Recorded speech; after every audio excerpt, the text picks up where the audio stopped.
Welcome everybody to another episode of Cooking with Mr. Taylor. In this episode, we're actually going to feature our very own business education teacher and FBLA co-advisor, Mr. Nick Bowl. And Nick, what do you have for us today? We are doing ribs. We have two different cuts of ribs. We have baby back ribs, and then we have some spare ribs. Awesome. So what are we going to do with this meat today? We are going to smoke it. I have a little portable pellet smoker. We're going to go low and slow. It's going to take about 6-7 hours. And then after that, we're going to have some smoked ribs. Awesome. So dinner's going to be fantastic tonight. So in case you smell a beautiful sweet smell throughout O'Connell Falls today, you know where it's coming from. Awesome.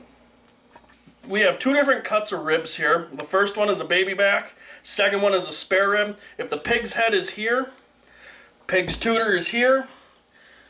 The baby back is closest to the spine. It goes from basically the spine to about 6 inches. And then the spare rib is cut off after that. And then what you have coming this way off the spare rib is the pork belly, which is your bacon.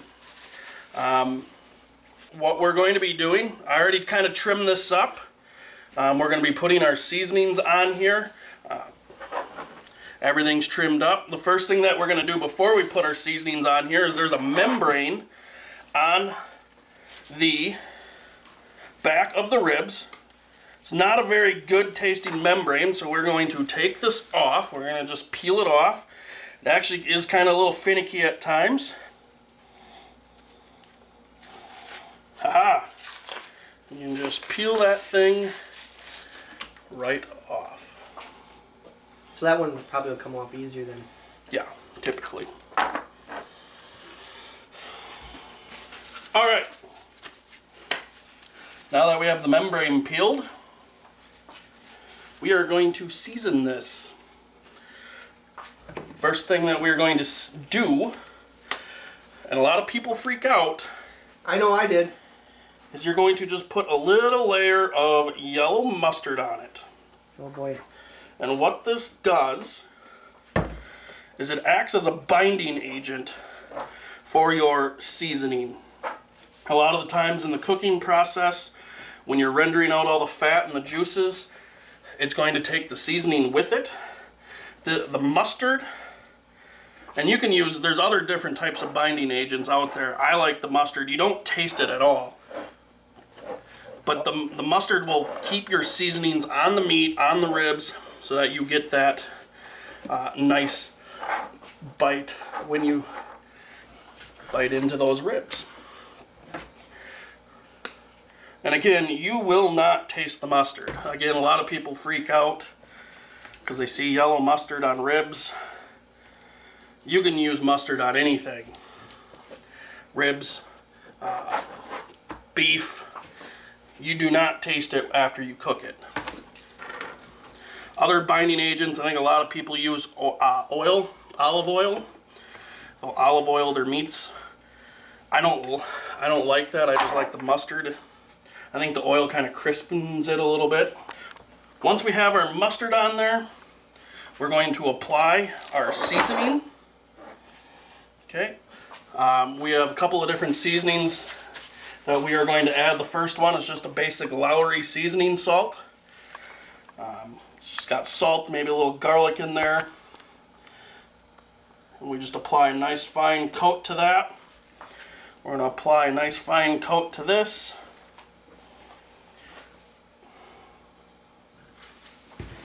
Second thing we're going to add, a little bit of black pepper. We like coarse black pepper. If you go fine, it turns into a mud. So you want the coarser the pepper, the better it is.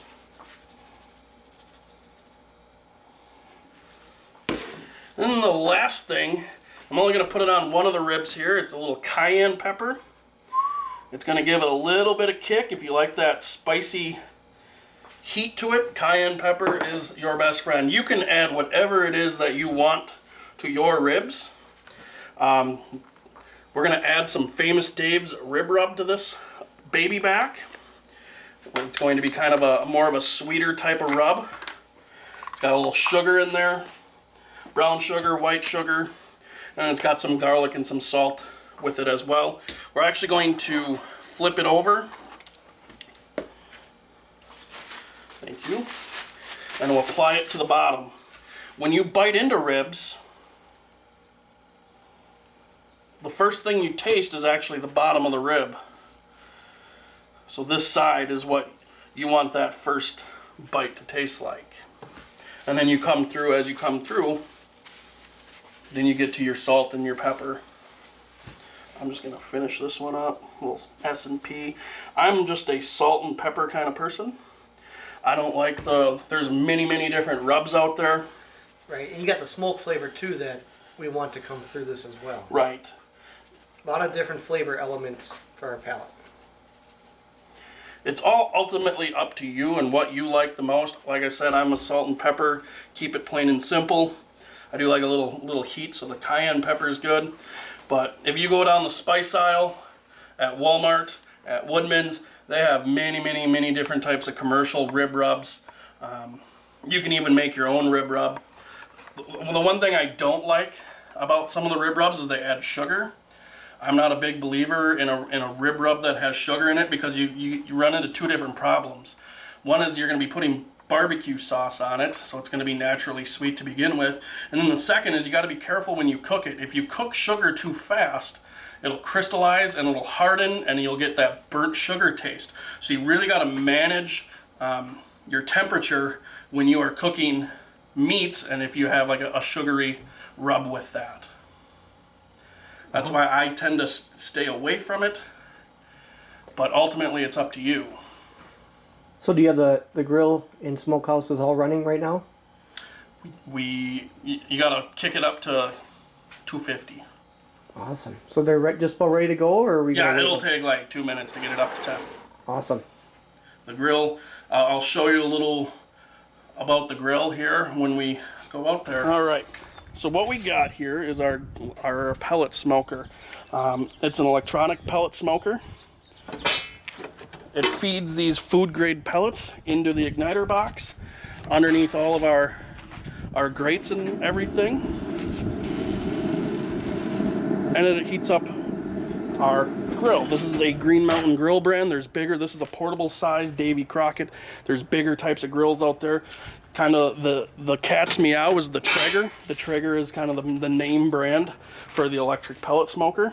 Green Mountain Grills is a really good brand as well. Though, like I said, the nice thing about this one is it's portable, very light, easy to transport, great for camping, outdoors type things, or if you're on the go like I am all the time, you can bring it. In our pellet box, we just have a basic hickory wood. Your hardwoods are what you want to smoke with or what you want to cook food with. So oak, cherry, apple, maple, hickory, mesquite. Those are great woods to cook with. I like hickory and oak. It's very mellow. It burns clean. It still gets that good smoke flavor, but it's not too overpowering. Your fruit woods add a little different element to your smoke, but at the end of the day, smoke is smoke and it's all good. So right now, I have our temperature of our grill set at about 250. We're gonna do the 3-2-1 method. We're gonna smoke it for 2 hours. We're gonna smoke it for 2 hours, or excuse me, 3 hours at 250 degrees.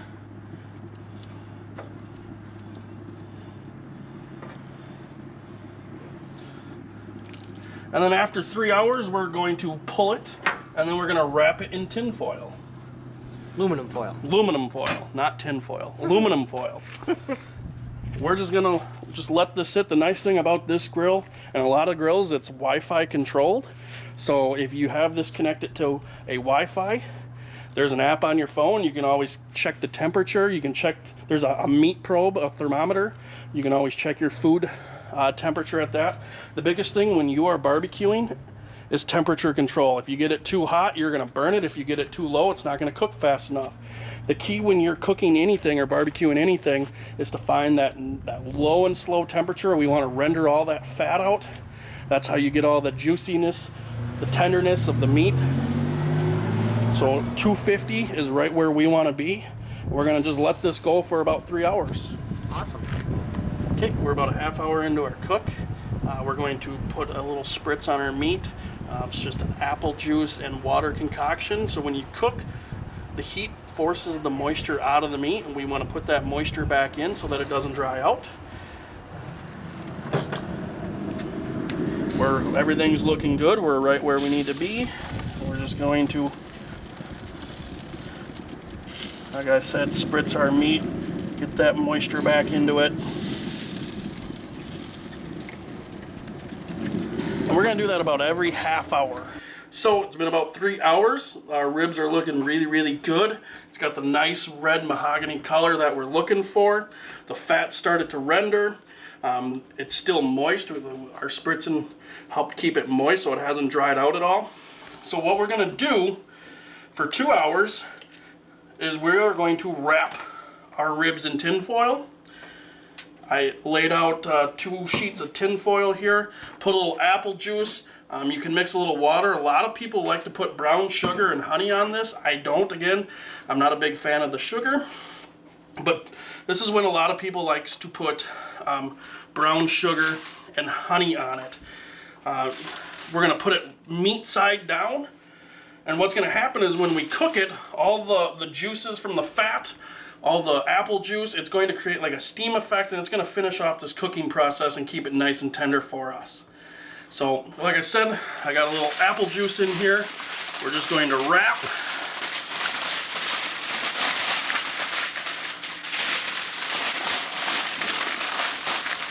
A little too much tin foil, but it's not a problem. And we're going to do the same thing with the spare rib. Going to kind of make a little boat out of it. And then we'll pour our apple juice. And we're going to go meat side down. All those are looking great. Right where we want to be. And then we'll wrap them in foil. And I always double wrap because when you put the ribs in, sometimes you scrape it along the grill and it'll cause a leak, and we don't want that, because when we cook our ribs, there's going to be a lot of fat that renders out, and it's just going to be a mess.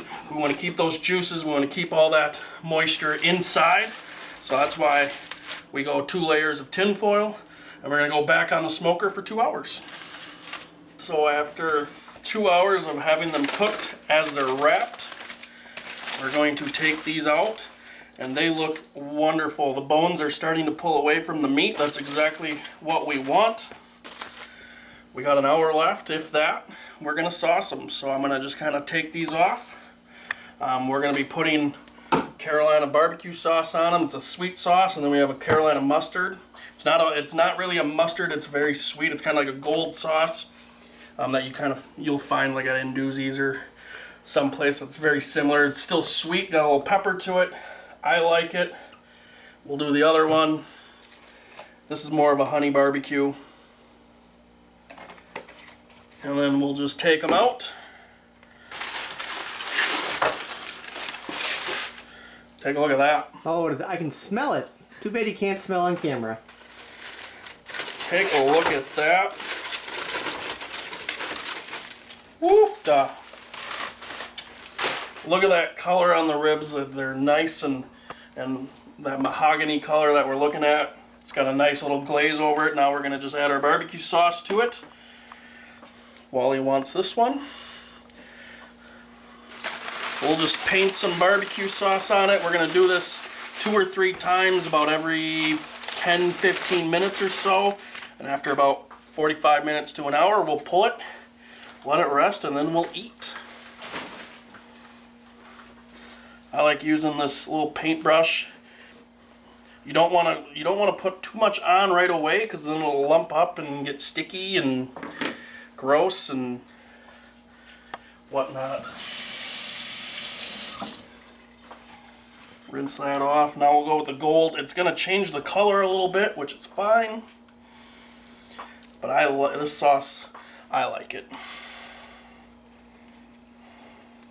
I'm very excited to try these. So thank you for coming and doing this today, Nick. No problem. How many times have you used the new smoker that you got? Oh, this is probably 10, 15. 10 times, 15 times. Done chicken, done ribs. We've done brisket on them. Pulled pork. Made pulled pork one of the first times. We did a beef roast. I know you had a video for a beef roast. Smoked a beef roast. It was very prime rib-like, so that's good for now. Like I said, we'll put these back on, and then every about 10-15 minutes we'll reapply sauce. Okay, we'll slide these back on. You're good. Alright, we're just gonna apply. We're gonna paint a couple more times here. Again, we're just adding sauce to this. And then when you cook that sauce just kind of caramelizes onto the meat. Kind of had a little breakthrough. That's when you know it's pretty tender.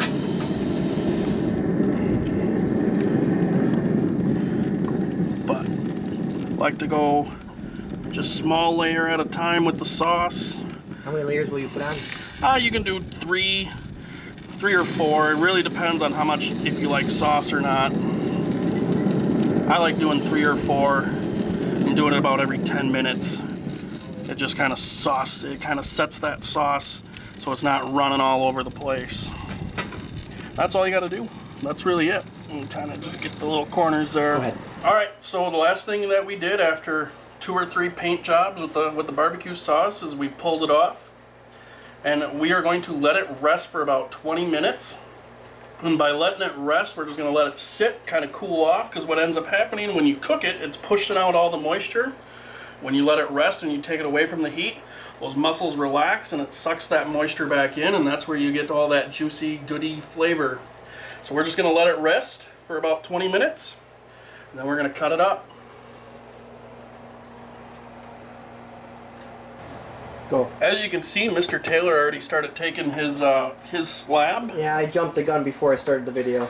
But when we're ready to cut, you kind of flip it over so you can see where the bones are. That makes it easier to cut. Then you just kind of follow a bone. That's a good end piece. I always like to do 2 bones. And there you have it. That is a good looking rib. Another cut here. You can see that smoke ring, that little pink ring right around the edge here. That just comes from the smoke. When the meat and the smoke reach a certain temperature, it causes a chemical reaction within the meat, and it causes it to turn pink. It happens at a very precise moment. It's very different for all types of meats. But you know you did it right when you have that nice clean smoke ring. We'll cut a couple more up here.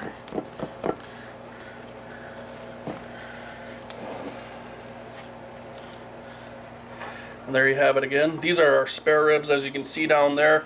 Mr. Taylor has the well, you know you cooked them right when it just falls off the bone. Perfect. That's right where we want it. You can flip that one over. And we did it. It looks. We're gonna have a good supper. We're gonna have a good supper. So Fantastic. Potatoes are on the stove and the green beans, and bon appetit.